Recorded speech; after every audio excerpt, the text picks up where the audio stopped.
Luke 10:41 to 42. But the Lord answered her, Martha, Martha, you are getting worried and upset about too many things. Only one thing is important. Anong binabanggit ng Panginoon dito?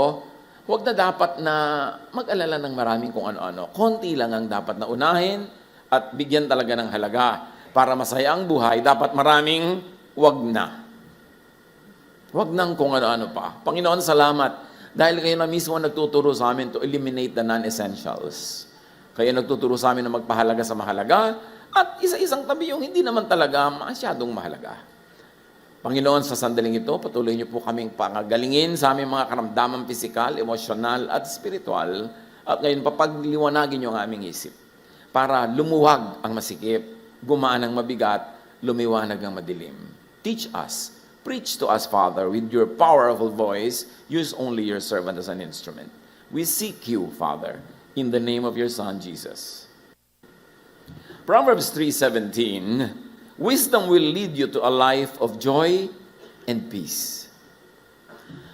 All spirituality, in fact, religiosity even, should lead to a life of joy and peace. But that is not always the case. Kumisan, dahil naging relihiyoso, people become majors in minors. Napapalaki ang maliliit na bagay, ginugulo ang dapat sana tahimik na buhay. O kuminsan naman, even without the presence of many religious doctrines in people's lives, their minds are cluttered with so many things that should not even be there. Para tahimik, payapa, tiwasay, na siyang gusto ng Panginoon para sa atin, marami dapat na wag na. At sa ating ngayong pag-aaral, pwede niyong pag-excursionin ng inyong isip sa kung saan-saan para madagdagan niyo ang listahan sa inyong isip ng mga wag na. Una, para masaya kayo at ang mga kasamahay niyo at kasama sa buhay, wag nang maging OC. Sino kaya mga OC dito yung obsessive-compulsive? Yung nakahiga na kayo, babangon pa kayo para ayusin ang kaprasong lukot ng inyong kobre kama. Yung kailangan tama lahat ang angle ng mga florera, kung paano nakalagay yung toilet paper, dapat nakaganon.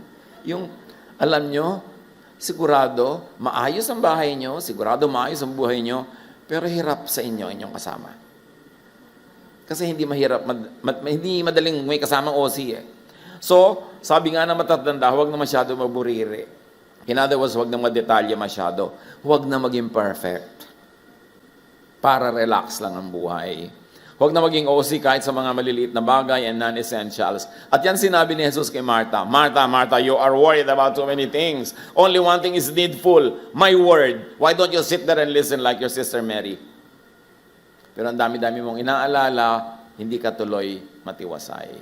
Luke 10:41 to 42, as we have read before, the Lord answered Martha, you are getting worried and upset about too many things. Kayo ba to? Sabi ni Jesus, only one thing is important. Kahit sasamahan niyo mag-asawa, baka you are worried and upset about many things, only one thing is important, na kayo nagmamahalan at nagkakaintindihan. Yung iba, hindi na ganun ka-importante yun. Only one thing is important. So huwag nang mag-worry. Nasa Panginoon ka na, dapat may pagbabago ng isip. Maraming pinapalampas.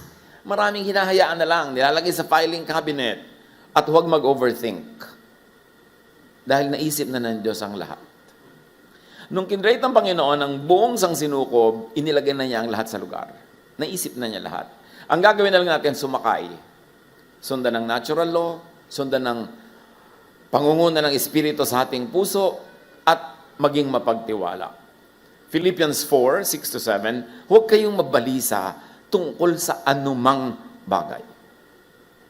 Intindihin natin, tungkol sa anuman. Yung iba nababalisa tungkol sa end of the world. 2,000 taon na nabalisa ang lahat. Napakapalad mo naman na sa panahon mo dumating yan. At kung sakali man, problema yan ng Diyos. Hindi mo dapat problemahin na ganyan mga bagay, lalo ang mga bagay na beyond your strength to control or to direct. Huwag mabalisa. Ibinabalisa ang mga malayo pa. Sabi ng Panginoon, the day's own trouble is enough for you. Tomorrow will worry about itself. Huwag nang mabalisa. Nababalisa ka't hindi, pare-pareho lang tayo, nasa sa kabilang buhay. Hindi naman yung mapag-alala at laging perfect, mas mahaba lagi ang buhay. at mas masaya. So matuto na to relax. At sabi sa Bible, sa halip, no? Napakahalaga sa Luke 10:41 to 42, sa tulad ng sinabi ni Lord kay Martha, huwag nang mag-alala. Sabi sa Philippians 4:6 to 7, huwag mabalisa. Importante. Sa halip, hingin ninyo sa Diyos ang lahat ng inyong kailangan sa pamamagitan ng panalangin may pasasalamat. So yun, hingin nyo. May pasalamat na. Bakit may pasalamat? Kasi pag hiniling nyo, paniwalaan yung tinanggap nyo na. O, andyan na siya on the way. So tinanggap nyo na rin yun kasi nirelease na yung blessing. Kasi yung pagtanggap, yung pananalig na tinanggap nyo, yun ang magbibigay ng kapayapaan. Hindi yung paghiling. Kasi yung paghiling, magwo-worry ka pa rin, hindi na nando pa rin yung worry. Sabi ganun, alam ng Diyos yan. Pagka gusto kang i-bless ng Diyos sa paraan na gusto mo, wala makakapigil. Pag ayaw niya, wala makakapilit. So, ipahayag mo yung gusto mo, hingin mo, at pasalamat ka. At kung ano yung dumating na sagot, yun ang sagot. And remember, God can also say no. Sagot din yun. And God can say wait. Sagot din yun. So, relax. At ang bunga daw nito, dahil sinabi mong tinanggap ko na yung pagpapala nung hiningi ko sa pananalig, ang kapayapaan ng Diyos na hindi maunawa ng tao ang siyang mag-iingat sa inyong puso at pag-iisip dahil sa inyong pakikipag-isa kay Kristo. All of these are related. Dahil nakikipag-isa ka kay Kristo, you are at one heart with the Lord, then you will have the peace of the Lord. That you will be trusting. But of course, may iniisip ka rin, so sabihin mo. At pagkatapos nun, tapos. Get on with your life, be productive, and do not worry. Huwag ka nang paabala sa mga walang kabuluhan. Gaano ba kahaba ang buhay? Pagpalagay na nabuhay ka ng 100, which is medyo mahaba-haba na yon. 90, mahaba. 80, mahaba-haba. 70, parang tamang-tama. Pero hindi, marami na sa inyong lampas sa tama, ha? Di ba? Imagine, lumampas na sa tama tayo.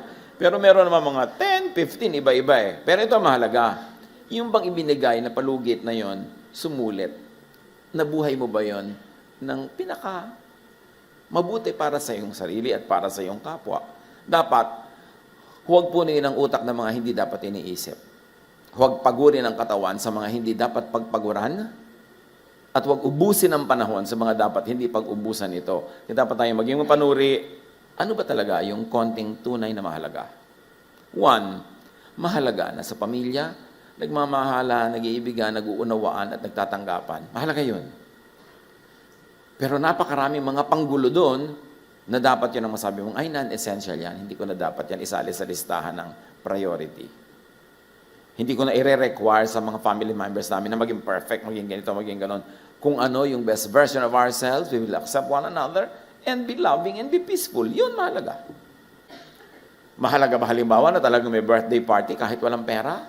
No. Ang mahalaga, masaya kayo. At pwede naman kayong sumaya sa isang stick ng banana cue kung talagang walang pang champagne. Pwede namang gulaman. Napapalit-palitan natin yung tools, pati method. Pero ang mahalaga, ano yung goal? Ang goal lang naman natin, maging tahimik, payapa, masaya. So kung ano nagpapagulo doon, i-identify as a non-essential na sabi ni Lord kay Martha, huwag mong guluhin ang sarili mo sa mga bagay na hindi naman talaga mahalaga. Sabi ng iba, ano ba ang mahalaga? If it's not important 10,000 years from now, it's not really important. Pero masyadong profound yun. Gawin natin mas makalupa. Kung ano hindi talaga mahalaga in the next 5 years sa buhay ng pamilya nyo, hindi naman talaga ganun kahalaga yun. So huwag nang pagkaguluhan yung ganyang mga bagay-bagay lamang. Huwag nang paabala sa walang kabuluhan. At dapat lalo na sa mga nagkakaedad, naliliwanagan na natin kung ano ang wala naman talagang kabuluhan. Huwag nang ipagtampo ang hindi dapat ipagtampo. Huwag hanapin ang hindi pwedeng makita. People are very busy. Dapat na nating isama sa factor ng buhay natin yan, that no matter how much people love you, they will not, and they cannot always be there dahil sa traffic. May ganun talaga. Merong mga hindi talaga lagi makakadalo sa bawat nalang okasyon mo. Huwag na magtampo kasi sayang yung buhay. 3 taon mo hindi kakausapin, tapos pag naghihingalo ka, kakausapin mo rin naman eh. O pag naghingalo na siya, pupuntahan mo rin. So, sayang ang time. Nababawasan yung time to love and to enjoy one another Dahil sa nagtatampo tayo, nagagalit tayo sa mga walang kakwenta-kwentang bagay. Mga magkakapatid na nag-aaway dahil sa mana. Mahalaga ba talaga yun? Mas mahalaga ba talaga yun kaysa sa pinagsamahan nyo nung bata pa kayo? Na nanghuhuli kayo ng mga bayawak, mga kobra. Tapos dahil lang sa kaprasong lupa, lumang piano, mag-aaway kayo, hindi mahalaga. Sa church, ano ba talagang mahalaga? Di ba mahalaga yung tayo ay may kanlungan na payapa, tahimik tayo, nagtutulungan? Pero anong mga pang-abala dyan? When you become judgmental, when you become very, very self-righteous, panggulo yun sa buhay. Nakakasira ng kapayapaan ng ating kasamahan, pagsasama. So, ano ba talaga ang mahalaga? Ngayon pa lang, identify niyo mga kapatid, sa inyong mag-asawa, kung may asawa kayo, anong mahalaga talaga sa inyo? At ano mga pinag-aawayan nyo? Sigurado, 90% di naman mahalaga. Sa mga anak, sa mga magulang, ano ba mahalaga sa iyong magulang na yung anak mo ay maging mapayapa, mabunga? Talaga bang mahalaga sa iyo na maging dentista siya? Kung ayaw niya makakita ng dugo. So, ano ba talaga ang mahalaga? Ano ang pinag-aawayan natin? Bakit tayo nagkakalayo-layo? Dahil sa hindi mahalaga. Focus only on big, meaningful things. But in the absence of big things, small things become big to small minds.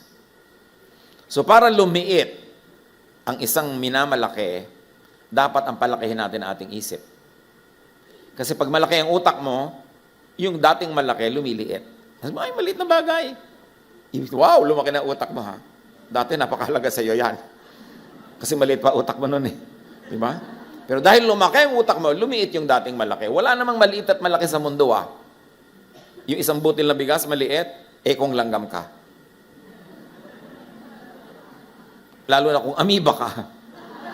Di, ang laki na nun. Kala mo naman alam nila yung amoeba. Di, bakit may malaki? Pag minamalaki nyo isang bagay, ibig sabihin lang nun, maliit ang isip. Kasi ang malaking isip, napapaliit niya ang lahat. Yung maliit na bagay, huwag natin pag-awayan. Wow, malaking isip niya.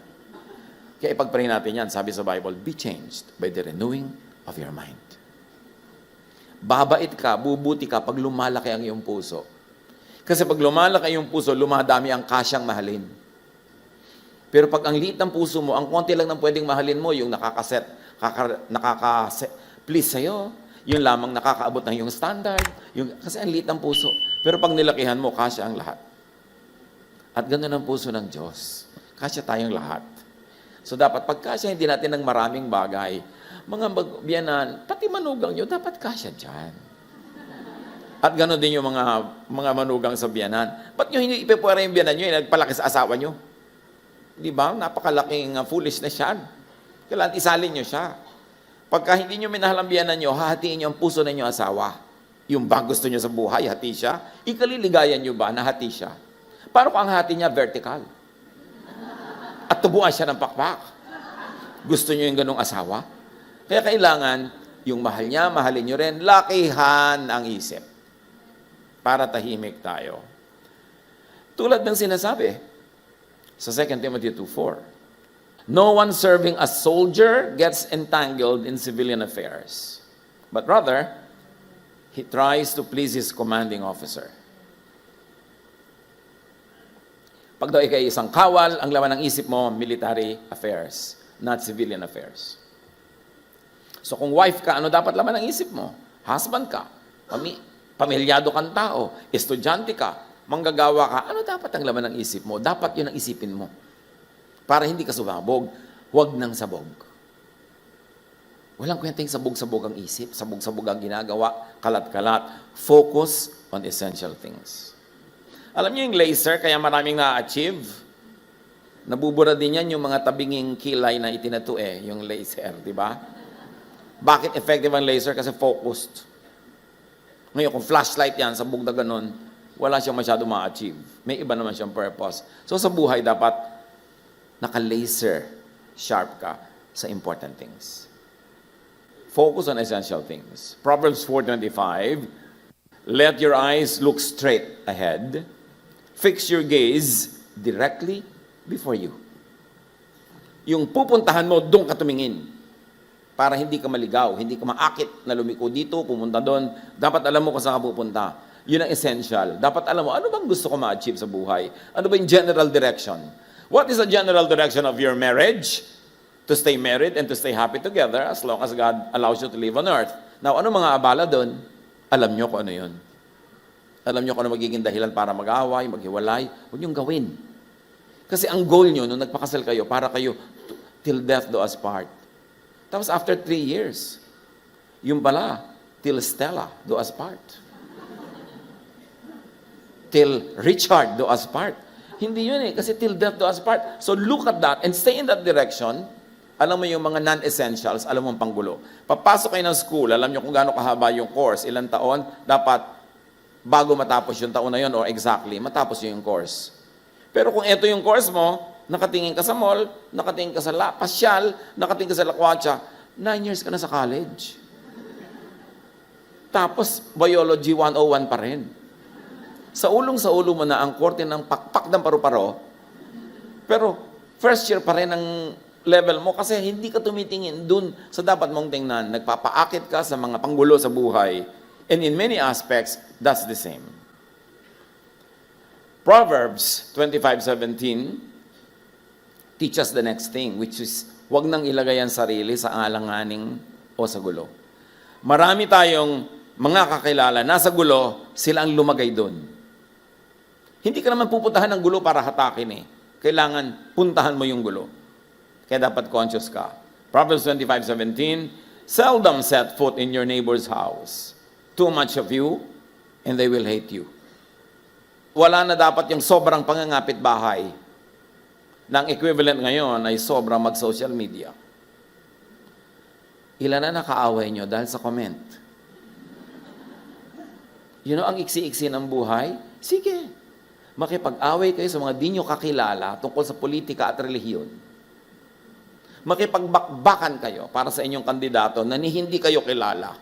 Sige, windangin ninyo ang inyong buhay sa pakikipag-away sa mga ibang relihiyon tungkol sa ano dapat ang kinakain pag Lord's Supper. Skyflakes ba o Hyro? Kung may Hyro pa. Pero ganyan ang tao, nakikipag-away sa hindi nila kilala dahil sa mga bagay hindi rin nila alam at hindi rin nila kilala at napakadaling gawin ngayon dahil sa social media. So yung equivalent ngayon ng Proverbs 25:17, huwag masyadong magbabad sa Facebook. O kung saan man. Lalong-lalo huwag comment ng comment. Hindi ka naman expert, nagko-comment ka. Pati kung paano matutunaw ang mga yelo sa North Pole, alam mo talaga? Pagkatapos kung makipag-away ang mga tao ngayon, akala mo kapatid nila na buong buo ang presidente o ang vice president, hindi nga nila alam that you exist. At kahit alam pa nila, dapat pa talagang makipag-away. Sa may ibang pananalig, may ibang paniniwala. Hindi ba tayo kasya lahat sa planetang ito? So 1 Thessalonians 4:11, pagsikapan ninyong mamuhay ng tahimik, pakialaman ang sariling gawain. Huwag makialam sa buhay ng may buhay. At ito, tabi-tabi puno, no? Kahit sa mga matatanda sa ating pamilya, pag may mga anak na kayo may pamilya, apo niyong may pamilya, bigyan nyo ng space na dumiskarte sila kung paano nila gusto mabuhay. We can give our general advice, unsolicited even, pero kung ang tagal-tagal na paulit-ulit tayo at hindi nila sinusunod, baka meron talaga sila ibang diskarte, kesa hindi na kayo puntahan. Kesa ang itinatanong nila kung kailan pupunta sa inyo, kung kailan ang pasyam. Para hindi na kayo magtalo. Di ba? So kailangan, sige na, bigyan ng mga tao ng space na kailangan nila. So wag nang pakialamero at pakialamera. Wag nang comment ng comment sa kung kani-kaninong posts. Lalo hindi nyo kilala, huwag na kayo mag-comment, lalo negative lang i-comment nyo. Kung positive naman yung comment nyo, yung mga kaaway niya, magko-comment sa inyo lang negative, mamaya kayo na nagbabakbakan dyan. Dinadala din yun ng kalusugan natin. Dinaramdam din natin, kahit mga ganung bagay. At huwag nang isabog ang inyong opinion sa di naman willing makinig. Huwag na. Kung meron kayong gustong sabihin, kahit sa mga post, kahit sa social media, i-post nyo sa wall nyo. Pero huwag nyo nang itagang kung sino-sino. Huwag nyo nang ipadala kung kani-kanino. Lalo yung nagpapadala ka ng mga bagay na nakakainis, nakakagalit. Yung nananahimik ang buhay mo, may ipapadala sa iyo itong kaibigan mo ng nakakagalit na bagay o nakakainis na bagay, Gusto nyo talaga maging ganun sa buhay ng kapwa, na kayong tagadala ng nakakainis? Kaya kung minsan may magpapadala sa akin ng parang video o tatanungin ko, ano to, tungkol saan? Hindi ko to papanoorin, hindi ko alam kung ano ba to. Diba? Kasi unfair na nanahimik yung buhay ko, papadala nyo ako nakakagalit o nakakainis o nakakadiri kumisan. Unfair yon. Don't do that. No? Proverbs 18:2, fools find no pleasure in understanding, but delight in airing their own opinions or in posting their posts. You know, doon lang sa gustong makinig, doon nyo lang ipadala. O ilagay nyo sa neutral area, tingnan nila kung gusto nila. But don't impose this on people. Huwag nang umakit ng kaaway. Ang iksi-iksi ng buhay, may kaaway ka pa. Tapos nakasabay mo sa FX. Sa FX, diba, nagkikiskisa na ang mga kalansay nyo sa siksikan. Tapos katabing-katabi mo siya, pagod ka na sa pagtingin doon. Kasi nandito na talaga yung mukha niya. You want to live that way? Siyempre, yung iba siya, hindi na po ako nag-FX dahil nakatsyadeng na kami. Ganon din yun, marami rin equivalent yun. Makikita mo rin siya sa mga gatherings, sa mga receptions, iiwas ka. You want that kind of life? Dapat wag na. So wag na makipagtalo, makipag-away dahil sa ideas. Theology, mga relihiyon, doon ka na lang sumali sa kamasaya, huwag mo nang pilitin yung iba na sumama sa'yo o huwag mo nang sumama sa kanila kung ayaw mo sa kanila dahil ang laki ng mundo. 2 Timothy 2:14, ipaalala mo sa kanila mga bagay na to at pagbilinan mo sila sa pangalan ng Diyos na iwasan nila ang mga debateng walang kabuluhan at walang ibinubungang mabuti. Sa halip, ito'y nagpapahamak lamang sa mga nakikinig. Huwag makipagdebate. Pinsan nyo, may ibang religion. Hayaan nyo siya. Huwag kayong makipagdebate. Naghahamon ng debate, huwag nyo patulan.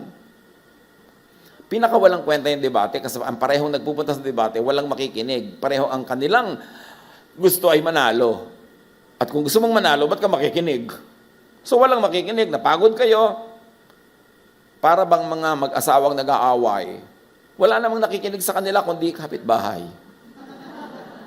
Pero yung isa't isa, walang nakikinig sa kanila. So it doesn't get you anywhere. Dapat natapansin na natin yan sa buhay. It doesn't work. Huwag na. Tama na. Huwag makipag-uusap sa ayaw makinig. At huwag na magsalita ng masama at nakasasama. Marami sa atin, kutakot-takot ang gulong inaabot dahil sa katabilan. Dahil sa salita. 2 Timothy 2:16, avoid godless chatter. Because those who indulge in it will become more and more ungodly. Kasi addictive eh. You know, godless chatter, chismis, addictive yan eh. Pag sumali ka, talagang lagi ka nang sasali, pabaon ka ng pabaon. And of course, whatever you say, within hearing of someone else, will get to the right ears. Makakarating at makakarating. Sabi nga nila, may pakpak ang balita. Makakarating. At kung hindi mo pangangatawanan o ayaw mong pangatawanan, huwag mo na lang sabihin. You are made powerful by what you do not say. You are weakened by what you say. Napapako ka kasi pag sinabi mo. Ephesians 4:29, huwag kayong gumamit ng masasamang salita. Lagi ninyong sikapin na ang pangungusap ninyo yung makabubuti at angkop sa pagkakataon upang pakinabangan ng mga nakikinig. So dapat pag may nakikinig sa atin, nakikinabang, kung nakikinabang sila, natutuwa sa atin ng Diyos dahil napakinabangan tayo ng kapwa, nabe-bless tayo. At huwag nang magsalita ng pangit. Lalo sa inyong kasama sa bahay, kapamilya, kaibigan, katrabaho. Kasi bawat salitang pangit tungkol sa kanila, isipin nyo swimming pool, nilalagyan ng lason, pero doon din naman kayo lalangoy. You will poison your environment. You will poison the air that you will breathe when you say all kinds of ugly things about people whose presence you cannot avoid anyway. So mamimili kayo, pastor, kating-kating na po, hindi lang ako magsalita. Di purihin mo. Wala po akong mapuri. Di ba? Imposible yon. Maghanap ka na mapupuri. Malalaman din niya yon. At pag narinig niya, pinupuri mo siya, bukas dadala ka niya ng puto bongbong. Pero pagka masama sinabi mo, ang dala lang niya bukas, bongbong. Walang puto. At ihahampas niya yun sa'yo. Kaya dapat mag-ingat sa pagsasalita. Colossians 4:6, sikapin yung laging maging kaaya-aya at kapakipakinabang ang inyong pananalita sa kanila. Panalo ka pag mabait ka magsalita. Matuto kayong sumagot ng tama sa sino mang nagtatanong. At ang tamang sagot sa lahat ng tatanong tungkol sa buhay ng may buhay, tanungin mo siya. Yan ang isagot nyo. Hindi ko alam yung mga bagay na yan. Huwag na kayong sumagot para sa iba. At least, huwag kayong nagpo-post sa internet, sa anuman, sa social media, ng balita tungkol kanino man na hindi naman kayo pamilya niya. May sakit ang inyong kapitbahay, nauna pa kayo mag-post. Ano kayo, DSWD? May namatay kayong kakilala, hindi pa nila bino-broadcast. Siguro ayaw nilang malaman agad ng iba dahil baka may kamag-anak sila hindi pa handa. Gusto lang sila ang magsabi, dahan-dahan. Na-i-post nyo na, pati araw ng libing. At may mga ganon, daig pa nila ang dyaryo. Huwag kayong nagpo-post tungkol sa buhay ng may buhay. Buhay nyo lang. Ilagay nyo, sa ganitong araw ako ililibing. Yan, wala magagalit. Meron akong sakit na nakakahawa. Yan, ibalita nyo kung gusto nyo. Pero ito ko sa iba, you have no right. And you probably will put a lot of people in jeopardy, a lot of people in trouble. Kaya huwag nang manira, huwag mag-bad mouth. Lahat ng paninira natin sa kapwa, promise, malalaman nila. So, gusto nyo ba yun? Titus 3:2, pagbawalan mo silang magsalita ng masama laban kanino man. At turuan mo silang maging mahinahon at magalang sa lahat ng mga tao. Yan ang panalo. Yung salita mong binitawan to ko sa iba, parang boomerang yan, lilipad, pero hindi mo alam, babalik bigla yan sa'yo. May ganti. Hindi pwedeng wala.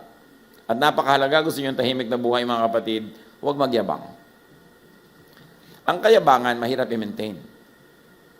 Gusto nyo may minemaintain kayo na high image, mapapagod kayo. 1 Samuel 2:3, do not keep on talking so proudly or let your mouth speak such arrogance. And if we can apply it another way, do not keep on acting so proudly. Ano ba, nakilala ka na nagnininang ka sa kasal, may bago kang damit. Nakakalabing 5 anak ka na ng kasal. No? So ano, magpapagawa ka pa ng ikalabing-anim? Dahil nagka-image ka na laging may bagong damit, mahirap i-maintain yun. Sa susunod, pag kinuha nila kay Ninang, mag-duster kayo. O di, na-break nyo. Yung ang taas-taas na expectation, ibinaba nyo uli sa 0, kahit itaas nyo uli dahan-dahan, hindi kayo pagod. Pero pag sobrang taas na, i-maintain nyo pa, nakakapagod yan. Nakilala kayo na pala regalo sa inyong mga kamag-anak yung Pasko kasi dumaan kayo sa kasaganaan. Pero kahit sagana pa kayo next year, bigla nyong litan ng mga regalo. Mga tigkala-kalahating choknat. Para ibaba nyo uli ang expectation. Kasi mahirap mag-maintain ng image sa Santa Claus. Mahirap yan. Kahit anong image ang minemaintain nyo, mga kapatid, bigla nyo isadsad uli sa 0 para kayo ma-relax. Huwag magyabang. Do not stand taller than what you really are. And even if you have to stand on high heels, that's hard work.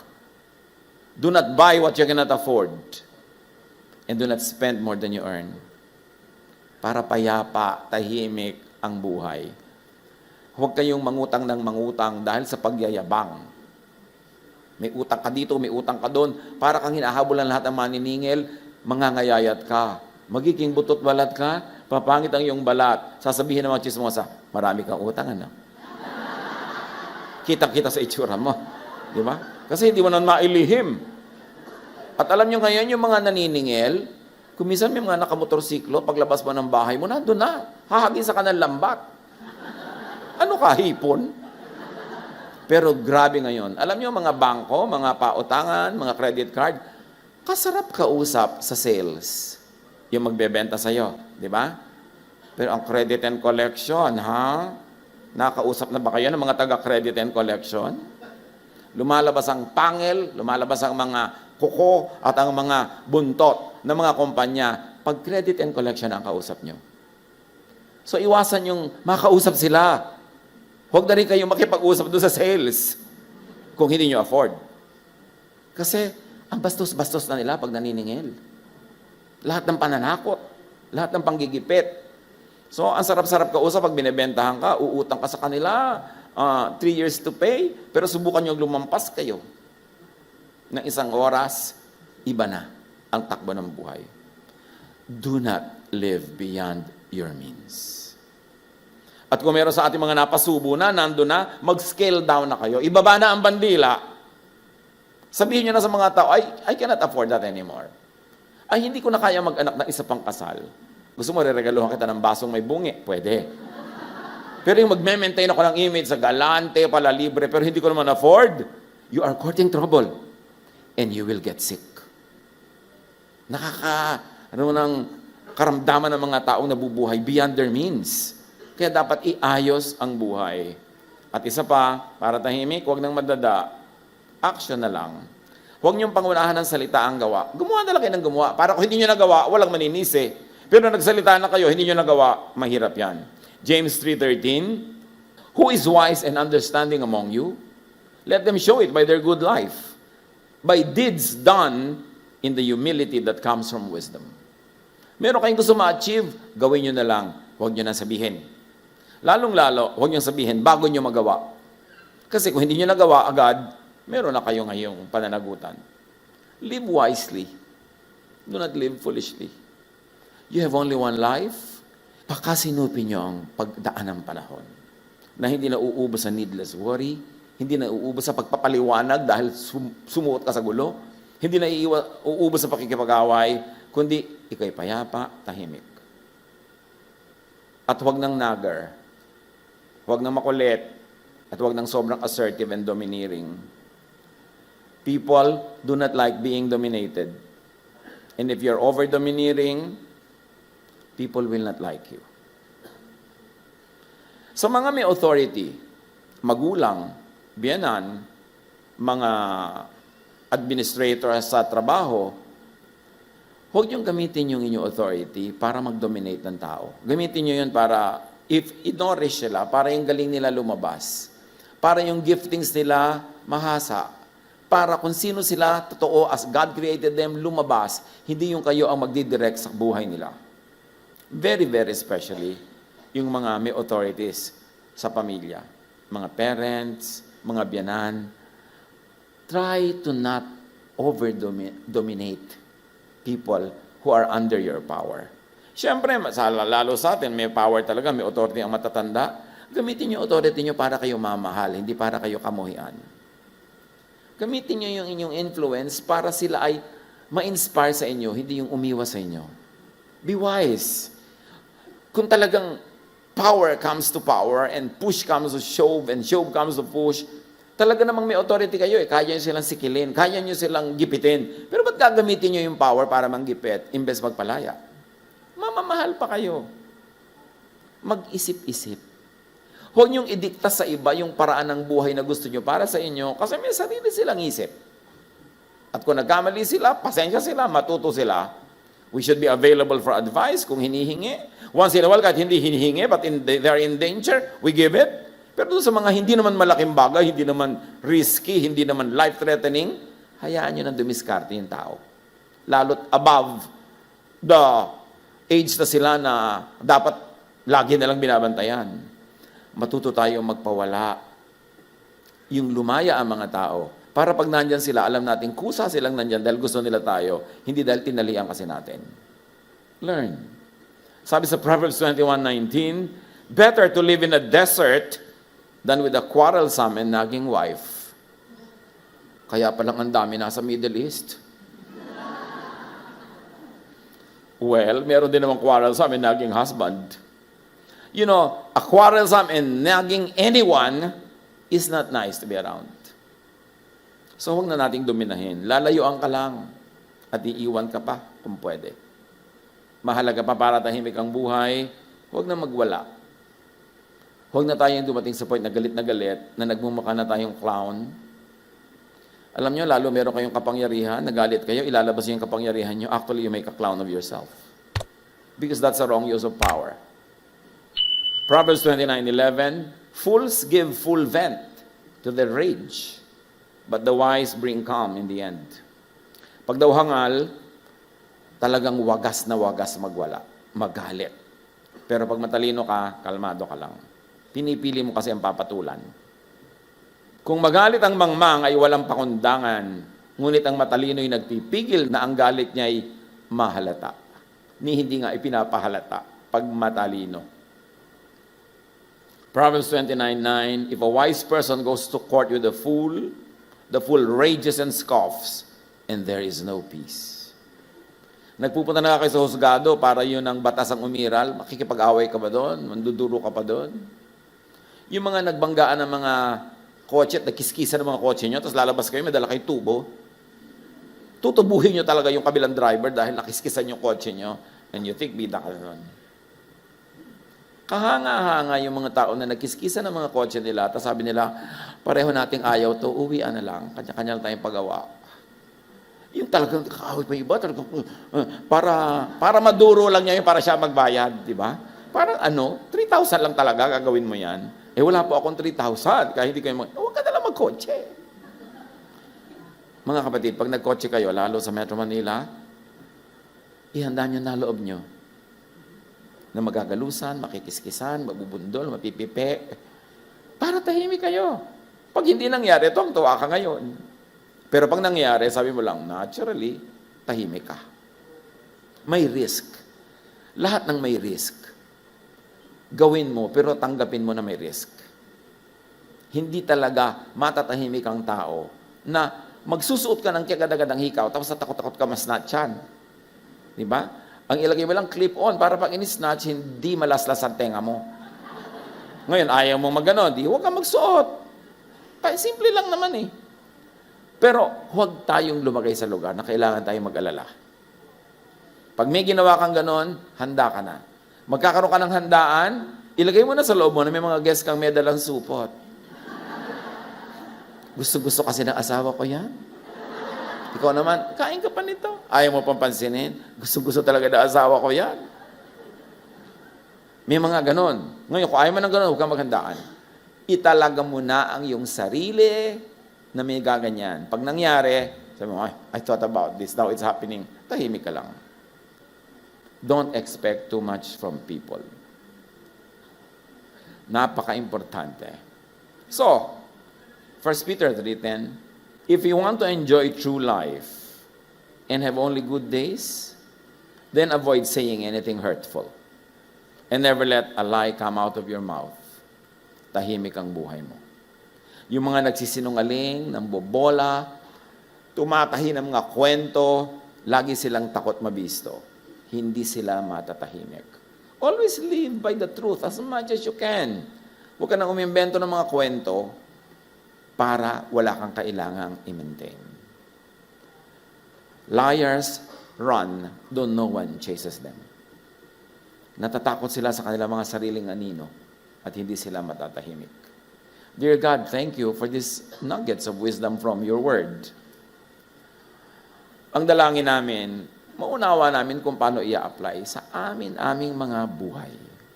At nawa, Panginoon, sa pag-apply namin ito, yung karunungan nyo, kagalingan nyo at husay ang maghari sa aming buhay.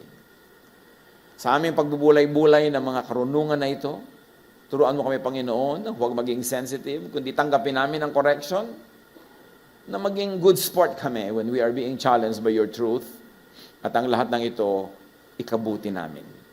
Turuan niyo po kami. Pagbulay-bulayan natin mga kapatid, ang inyong mga personal application sa maraming karunungan ito.